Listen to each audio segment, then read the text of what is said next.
2 मिनिटांसाठी मी तुम्हाला एवढाच सांगितलं, कारण मला कुणालने हा कार्यक्रम तुमचा शिबिराचा ठेवला होता आणि 4 तारखेला सोमवारी सकाळी 10 वाजता रंगशारदाला हाच कार्यक्रम आहे.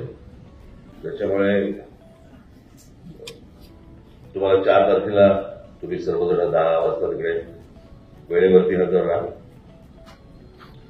आज इथे कुणालने आणि सर्व त्याच्या सहकार्यांनी तुमचं 1 दिवसाचं शिबिर इथे आयोजित केलेलं आहे. मी आता ते तुम्हाला आलोय तेवढंच सांगायला आलोय की ही गोष्ट तुम्ही सर्वांनी गांभीर्याने घेणं गरजेचं आहे.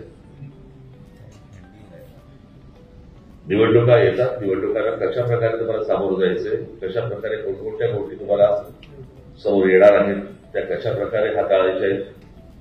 प्रसार माध्यमांशी तुम्ही काय संवाद साधायचा यांच्याशी तुम्ही नका बोलू, कारण सध्या सगळ्यांनाच बंद करून टाकलेलं आहे. काही बोलतात, तर ज्यांना नेमलंय त्याच्यासाठी त्यांच्याकडे हे कोणाहीकडे जातात. तुला काय वाटतं? त्याला काय वाटायचं?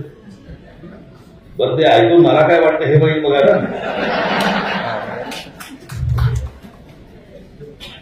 पण आज हा सगळा विषय तुम्ही सर्वांनी अत्यंत गांभीर्याने घेणं गरजेचं आहे. कधी निवडणुका लागतील आता काही कल्पना नाही आहे वोटिंगची.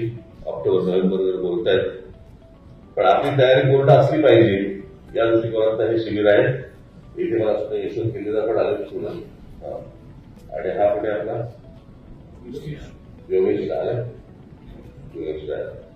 तर प्रत्येक विभागाची ही अशी शिबिरं 4 तारखेनंतर होतील. आज तुमच्याकडे सर्वांकडे पहिलं शिबिर आज होत आहे. तुम्हाला सर्वांना गायन त्याच्यानंतर कुणाल तुम्ही सर्वच जण तुम्हाला सर्वांना मदत करू शुभेच्छा देण्यासाठी म्हणून मी आज आलो. धन्यवाद. नवीन नवीन घडामोडी पाहण्यासाठी आजच आम्ही मुंबईकर 24 तासला लाईक करा, सबस्क्राईब करा आणि अपडेट रहा.